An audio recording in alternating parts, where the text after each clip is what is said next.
Hey, JR, I've got a question for you. I've only got $100 to invest. How do I start investing? What should I do? Where should I invest? How do I do any of this? Let me answer that question. Look, I know investing is scary. It's putting your money into something that you really don't know what it's going to do. You don't know if it's going to go up. You don't know when it's going to go down. You don't know when you're going to pull the money out. So you want to maybe have it a little liquid, but again, you don't really know what's going on. What does this look like? Look, I get it. Investing is very, very scary. But let me tell you this. Investing is going to help you build financial wealth. It's going to help you build financial freedom. And especially if you're at a young age, the most important thing that I can express to you financially is 1, living below your means, but 2, investing. And the only reason living below your means is important because if you aren't living below your means, you're not going to have money to invest. It's a pretty simple idea, but it's very, very important to understand that. That being said, the investing part in itself is very scary. We have this huge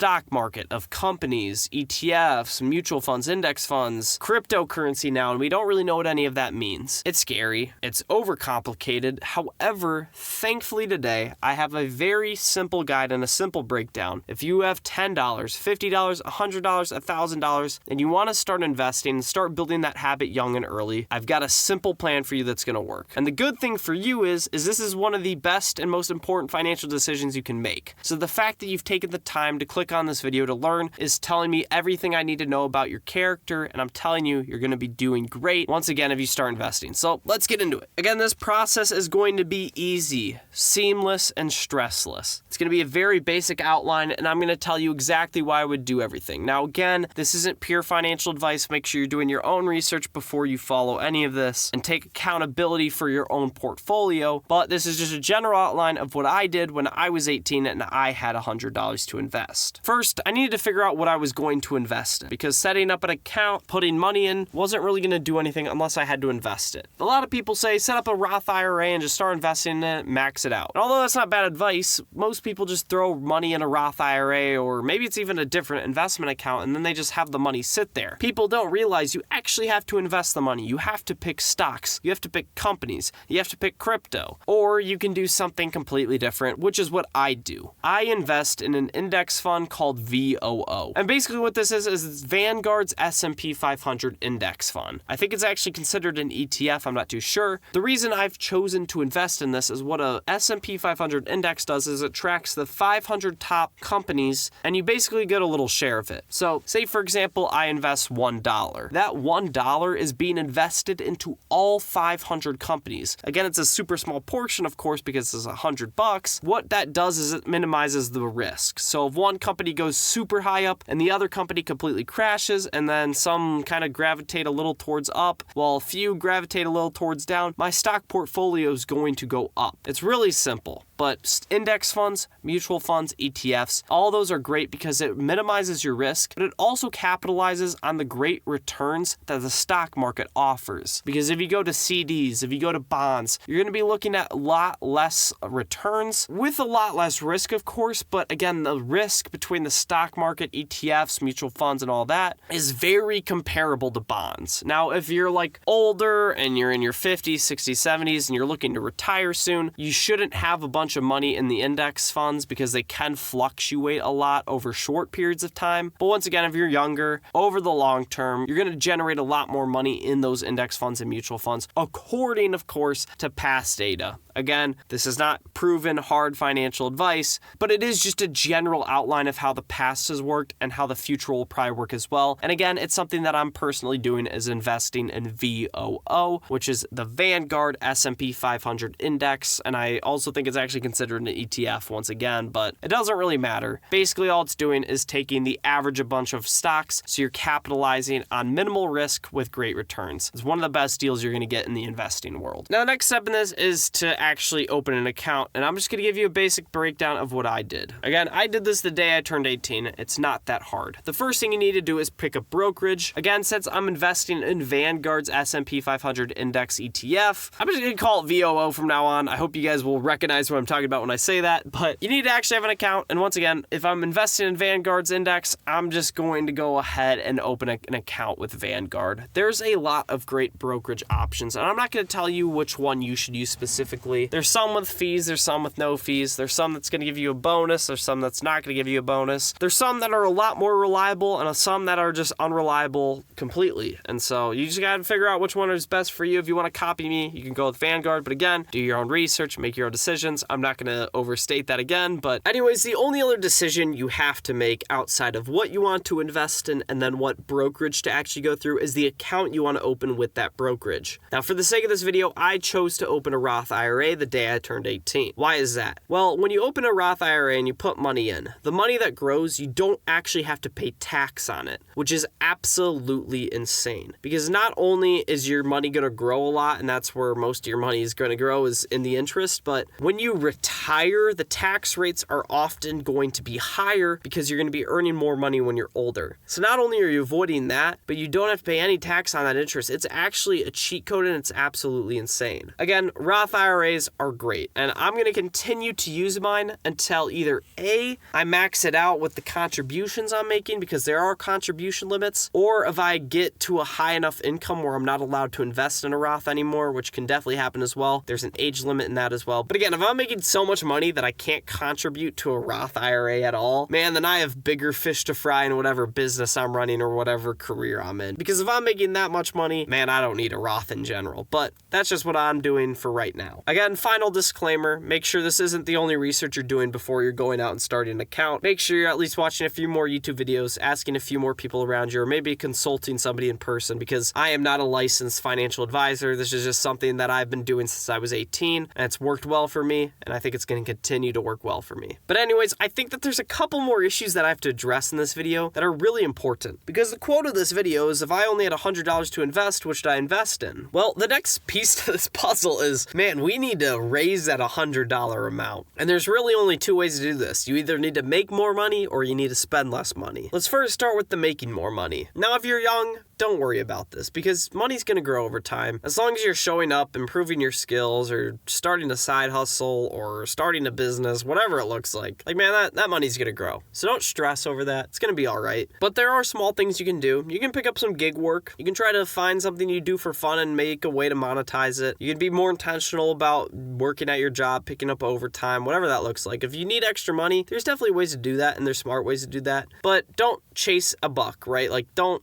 throw away your lucrative career just so you can DoorDash and work 80 hours just so you can make an extra $10 today, but in the future you're not going to make as much because it's just not a great career, right? There's smart ways to do this and dumb ways to do this, but I always am in the camp of trying to build a business, especially one that you don't have to invest a bunch of money in, like a social media one or an online one or an online store, whatever that looks like, right? I'm always going to be pro for that. But if you also just want to drive around in your car, pick up food and deliver it to people, and you enjoy like listening to music and you want to earn a few extra bucks, DoorDash and Uber Eats isn't a bad side gig. So if you want to go out and do something like that, I'm not going to say no to that. Any way to increase a little bit of income, especially when you're younger and you have the time and the energy, go ahead and do it. That being said, the thing that I talked about earlier in this video, and I think this is the most important thing we have to address, is living below your means. I said that investing is probably the second most important decision young people can make about their money. The first decision is living below your means. And you can take this even a step further and trying to live as frugal as you possibly can, cutting more expenses. Now, there are so many small little things that you can go ahead and do to cut expenses. You can stop eating fast food. You can look at deals very heavily. You can try to stop dating because that can be a very expensive money trap. Man, there are so many different things. Finding cheap hobbies is a great way to spend less money because our hobbies is usually one of our biggest expenses outside of our living expenses. Anyways, I could go down this path and trail of just a trillion different things to save money. But what's more important than that is actually just making the decision to be like, okay, I want to try to spend $50 less this month. And then maybe the next month it's $100 less. And then maybe after that's another $50. And then, hey, look, now you're saving an extra $200 per month. That can be the ideal. And so, yeah, you don't have to change your whole life. But if you can find a few extra ways to make an extra bit of money, and you can find a few ways to cut back a little bit of extra money, we can take that $100 that you have to invest and then maybe even explode it to a couple hundred to a few hundred every month that you can invest. And overall, that's going to build up to a lot lot in a year. And then another great thing that's going to add up in this process is your income is just going to gradually increase over time if you're employed. And if you're self-employed, hopefully your business is growing more and more and more, and you're going to have so much more money to invest in the future. And if you get into that habit of cutting expenses now and building income now, that is just going to multiply over time. And then not only is the money you're putting in going to multiply over time, but the money that you put in today is also going to be multiplying, and that's just going to be compounding on compounding, and then dividends on dividends with more compounding on compounding, and your account's going to grow, your investments are going to grow, and you're going to become wealthy faster, and you're just going to be becoming wealthy in general, which is great. If you enjoyed this video, check out another video of mine on your screen right now. I think you'll enjoy it if you want to build more wealth.